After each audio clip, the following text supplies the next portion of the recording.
कि अब अगर ये सरक्रीक में जाके इस किस्म के बयानात दे रहे हैं तो हमें इस तरफ से बिल्कुल गाफिल नहीं होना चाहिए और हमें किसी भी एडवेंचर के लिए इस दफ़ा सरक्रीक की डायरेक्शन से भी एहतियात और मोहतात रहने की ज़रूरत है। लेकिन अल्हम्दुलिल्लाह मैं यहाँ पे एक और बात करना चाहूँगा कि मैं 9 और 10 मई को हमारे पास कमांड फोर्स नहीं थी। इस मरतबा अगर खुदा नास्ता कोई जंग की सूरत हाल बनती है तो हमारी एक नई कमांड फोर्स जो है वो मौजूद होगी, जो कि फैसले करने में खुद मुख्तार होगी और जल्दी फैसले कर सकेगी। और ये भारत के लिए कितना बड़ा डरावना ख्वाब बन सकती है। मेरे ख्याल में अगर वहाँ के मिलिट्री प्लानर ने इसको असेस नहीं किया तो बहुत बड़ी गलती कर रहे हैं। तीसरी बात देखिए, सरक्रीक के ऊपर अगर हिंदुस्तान के वहाँ जाके एक मीटिंग करते हैं, इजलास करते हैं और अपनी वो सेलिब्रेशन करते हैं तो ये हमारे लिए सरप्राइज ज़रूर था। बिकॉज जैसे हम हमेशा कहते हैं कि हम अमन वाले लोग हैं, हम बिल्कुल समझे ये थे कि इनको जो शिकस्त फाश हुई है इन्होंने सबक सीखा होगा और अपने अंदरूनी मामलात पे। लेकिन मेरा एक अंदेशा है कि अब अगर ये सरक्रीक में जाके इस किस्म के बयानात दे रहे हैं तो हमें इस तरफ से बिल्कुल गाफिल नहीं होना चाहिए और हमें किसी भी एडवेंचर के लिए इस दफ़ा सरक्रीक की डायरेक्शन से भी एहतियात और मोहतात रहने की ज़रूरत है। लेकिन अल्हम्दुलिल्लाह मैं यहाँ पे एक और बात करना चाहूँगा कि मैंने एयरफोर्स और आर्मी की तो बात कर दी। पाकिस्तान नेवी और पाकिस्तान एयरफोर्स हमेशा से मुश्तरका जंगी मशक़ें करते हैं। हमारे मसरूर बेस पे जो फाइटर स्क्वाड्रन है उसकी स्ट्रेंथ ही ये है कि वो हम नेवी के साथ डेडिकेटेड रखते हैं। अच्छा। और हमारे जो ऑपरेशंस प्लान हैं जो भी हैं उसकी डिटेल में जाने की बजाय वो चोली दामन का साथ है। अब जो JF-17 एयरक्राफ्ट को आपने यूटिलाइज किया इधर नॉर्थ में और सेंटर में जहाँ से आपने लॉन्ग रेंज वेपन इस्तेमाल किए, तो मैं इशारतन यही बात करना चाहूँगा कि अगर वही J-10 एयरक्राफ्ट अगर आप साउथ में ले जाएं तो फिर हिंदुस्तान को विक्रांत एयरक्राफ्ट कैरियर अंदर लाने की शायद सोचना पड़ेगा उसको। यानी पाकिस्तान नेवी का और एयरफोर्स का वहाँ एक ऐसा लीथल कॉम्बिनेशन आप बना चुके हैं कि वो समंदरों में आगे आने की जुर्रत करेगा अगर तो उसको बहुत बड़ा नुकसान उठाना पड़ेगा। मेरी इत्तला के मुताबिक मैं गैर मुसद्दक़ा इत्तला है, मैं गलत भी हो सकता हूँ, लेकिन जो मैंने सुना है कहीं से मैं देख रहा था वो ये कह रहे थे कि इंडियन नेवल चीफ इस पर तज़ब्ज़ुब में थे और उन्होंने अपनी लीडरशिप को बताया है कि ये कॉम्बिनेशन जो पाकिस्तान एयरफोर्स और पाकिस्तान नेवी का स्पेशली जो उन्होंने डेमोस्ट्रेट किया है एयर टू सरफेस का, सो वो एयर टू सी में अगर करते हैं तो उसमें हमें थोड़ा सा सोचने की ज़रूरत है कि वो इससे पहले सिर्फ हमारे मिराज जहाज़ थे जो एक्सोसेट मिसाइल के साथ करते थे, उस वक्त भी अल्हम्दुलिल्लाह वो कभी आगे नहीं आए। लेकिन अब लॉन्ग रेंज होने की वजह से प्रॉब्ली हिंदुस्तान नेवी को सोचना पड़ेगा। DGISPR ने हालिया दिनों में एक बयान दिया, उन्होंने कहा कि इस मरतबा अगर भारत की जानिब से कोई ऐसा मिस एडवेंचर किया जाता है तो उसकी सोच से बड़ा रिस्पांस दिया जाएगा। कुछ सिक्योरिटी ज़राए ये कह रहे हैं कि इस मरतबा अगर अटैक होता है तो भारत को सिर्फ यहाँ से नहीं, इस फ्रंट से नहीं, उसको बैक साइड से भी अटैक का सामना करना पड़ सकता है। ये क्या कोई बांग्लादेश वाली साइड से कोई अटैक, कोई कोलकाता उस जगह पे कोई अटैक हो सकता है जो अपने दिफा के जवाब में पाकिस्तान कर सकता है? देखिए, हम कौन होते हैं दूसरे मुल्कों में लड़ाइयाँ लड़ाने वाले, हम तो बड़े पुरअमन लोग हैं। उनका कहने का मकसद शायद कुछ और था, हम किसी और दूसरे मुल्क को इसमें ना शामिल करना चाहेंगे। हाँ, कोई अपनी जो सलाहियतों के मुताबिक और अपने पुराने बदले ठीक करने के लिए अगर आना चाहेगा तो हम उनको मशवरा ज़रूर देंगे। सो हम एक ऐसा मुल्क जिसके ऊपर गासबाना हमला होगा या गासबाना सोच होगी उसको हम ज़रूर करेंगे। लेकिन एक बात तो तस्लीम शुदा है कि हिंदुस्तान हमेशा से वो मुल्क रहा है जो अगर आप उसके मती बन जाएं, अगर आप उसकी स्ट्रेटजी लाइन टो कर लें तो वो आपके साथ है, वरना नहीं। सिक्किम देख लें, भूटान देख लें, नेपाल देख लें, बांग्लादेश देख लें, श्रीलंका देख लें, कौन सा मुल्क है जो कि इसके शर से महफूज है? कोई ऐसा मुल्क नहीं। तो पीछे से आने का मतलब मेरे ख्याल में, मुझे उसकी डिटेल्स तो नहीं पता, बट जो मैं समझता हूँ कि इस वक्त शायद हम कुछ ऐसी स्ट्रेटजी भी बना रहे हैं कि हम अपना सदर्न फ्लैंक और मजबूत करें। और जब आप सदर्न फ्लैंक मजबूत करते हैं तो उसमें आदिल भाई दो बातें, एक तो उनका जो मैरीटाइम कोस्टल लाइन है वो 7200 किलोमीटर के करीब है, आपकी मैरीटाइम 1000 के करीब बनती, 970। उसके बाद जो उनकी इंडस्ट्रियल स्टेट है वो 200 किलोमीटर पे जाती। तो वो जो 200 किलोमीटर की वल्नरेबिलिटी है वो बहुत ज़्यादा है, और वो मैं समझता हूँ अगर DGISPR साहब ने सही फरमाया तो शायद वो उस तरफ इशारा हो सकता है, उसकी हमारे पास सलाहियत है। अच्छा, ये बताइए कि हमने देखा कि जब उन्होंने ऑपरेशन सिंदूर शुरू किया और उसके बाद हमने फिर मार्का हक में फ़तह हासिल की, उससे चंद दिन पीछे चले जाएं तो हमने देखा कि हम फतेह मिसाइल के तजुर्बात कर रहे हैं, लेकिन उस वक्त 120 किलोमीटर का तजुर्बा हमने किया और उसके चंद दिन बाद जंग लग गई। हमारी दिफाई तैयारी जो है वो इस मरतबा पहले से ज़्यादा नज़र आ रही है। इस मरतबा तो हमने 750 किलोमीटर रेंज का मिसाइल जो है टेस्ट किया है। ये क्या मैसेज है? यानी उस वक्त 120 हमने उस वक्त चलाया भी फतेह 1, और इस मरतबा क्या हम फतेह 4 चला देंगे जो कि 750 किलोमीटर रेंज की सलाहियत रखता है? आदिल भाई, बहुत सी चीज़ें ऐसी होती हैं जो कि सीनों में होती हैं, बहुत सी चीज़ें ऐसी होती हैं जो कि आप एक्सपोज करते हैं। अब जो आपने बताया, मैं अभी ऐसे आते हुए देख रहा था, मैं आपकी वजह से ये देखना चाहूँगा। आपके पास नसर जो आप पहला मिसाइल है, फिर अब्दाली है, फिर गजनवी है, फतेह की मैंने अभी बात नहीं की, फिर शाहीन 1 है, शाहीन 2 है, शाहीन 3 है, बाबर 1 है, बाबर 2 है, बाबर 3। मैं इनकी रेंजेस नहीं बता रहा, मैं इन पे ये भी नहीं बता रहा कि ये कितने किलोमीटर दूर तक जा सकते हैं। मैं चंद एक इशारे ज़रूर बताऊंगा।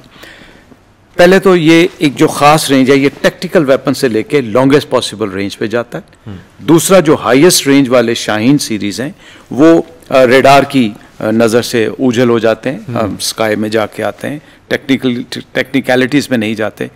सबसे बड़ी बात है कि इनके ऊपर जो वॉरहेड ले जाने की सलाहियत है वो दोनों किस्म के हैं, कन्वेंशनल भी और न्यूक्लियर भी। इसके बाद जो मिनिमम रेंज है वो अगर शुरू करते हैं हम 70 से 100 किलोमीटर, जो कि आर्टिलरी और फ्रंट पे चलती है, तो लॉन्गेस्ट पॉसिबल ये 2600 से 2800 किलोमीटर तक जा सकते हैं। अब कितना वेपन ले जा सकते हैं, किस प्रिसीजन से जा सकते हैं, वो अल्लाह ना करे वो वक्त आए, लेकिन ये मैं आपको जिम्मेदारी के साथ बता सकता हूँ कि उसकी एक्यूरेसी कुछ मीटर्स में है।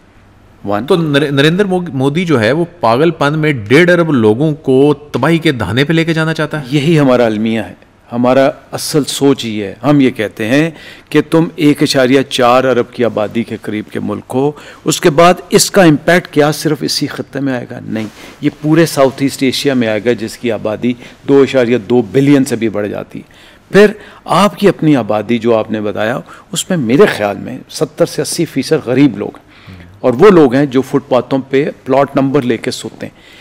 इस अल्लाह के बंदे को जिसने रिगिंग से, अभी तो प्रूफ भी हो गया, रिगिंग से दोनों इलेक्शन जीते, और अब वो तीसरे इलेक्शन की तैयारी में उस सतह पे जाना चाह रहा है जो कि सिर्फ और सिर्फ RSS की जो 100 साल तारीख़ है उसको मज़ीद ये स्याह खून से रंगने के मुतरादिफ। और आपको ये भी पता है कि RSS वो तंजीम है जिस पे हिंदुस्तान के अंदर पाबंदी लग चुकी, और नरेंद्र मोदी साहब अमेरिका में नॉन वांटेड थे, जो उन्होंने गुजरात में कत्लगारी की, जो उन्होंने ईसाइयों के साथ किया।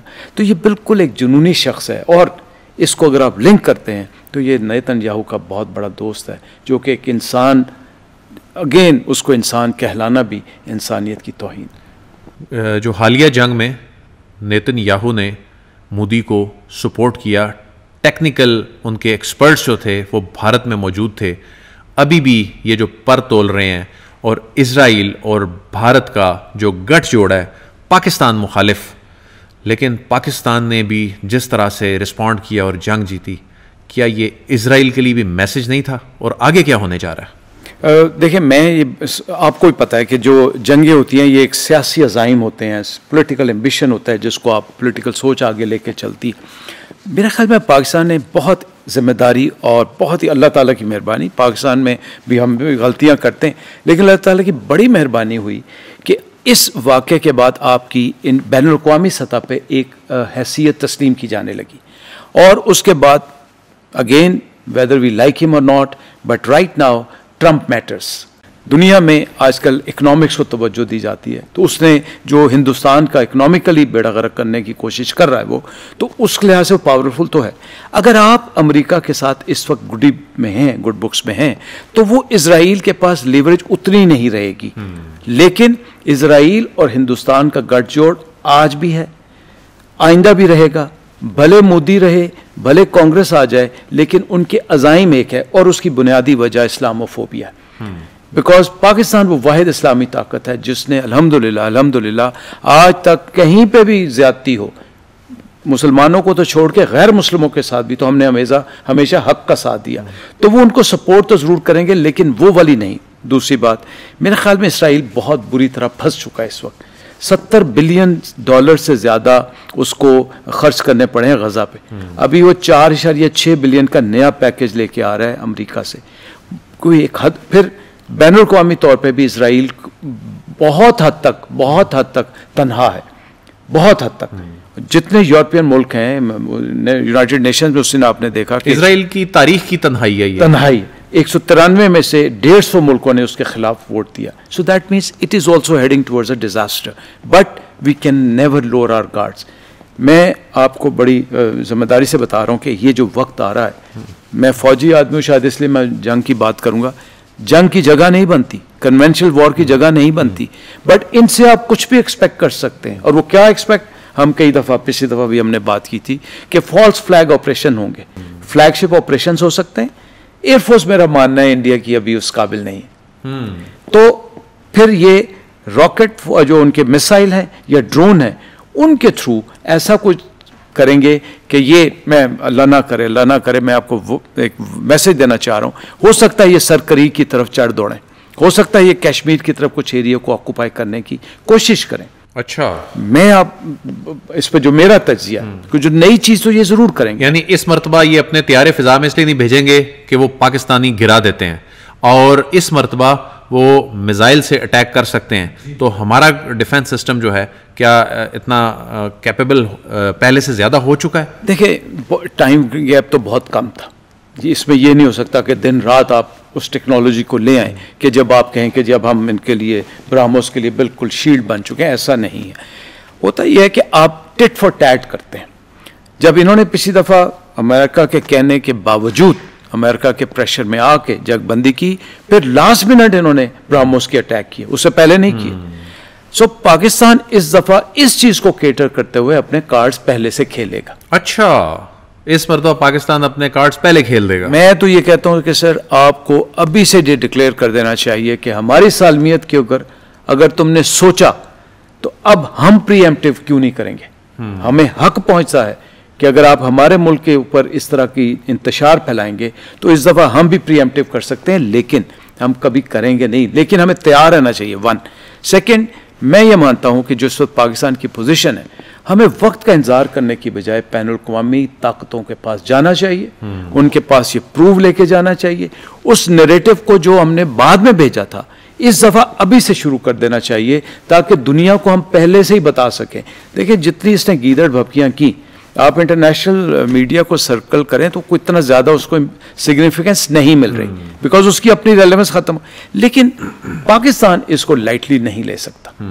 मैं फिर कहता हूँ, कन्वेंशनल वॉर की जगह नहीं है। मैं फिर कहता हूँ कि जो बैनुल अक़वामी हालात हैं उसमें जगह नहीं बनती, लेकिन इस शख्स से आप खैर की तवक्को नहीं कर सकते।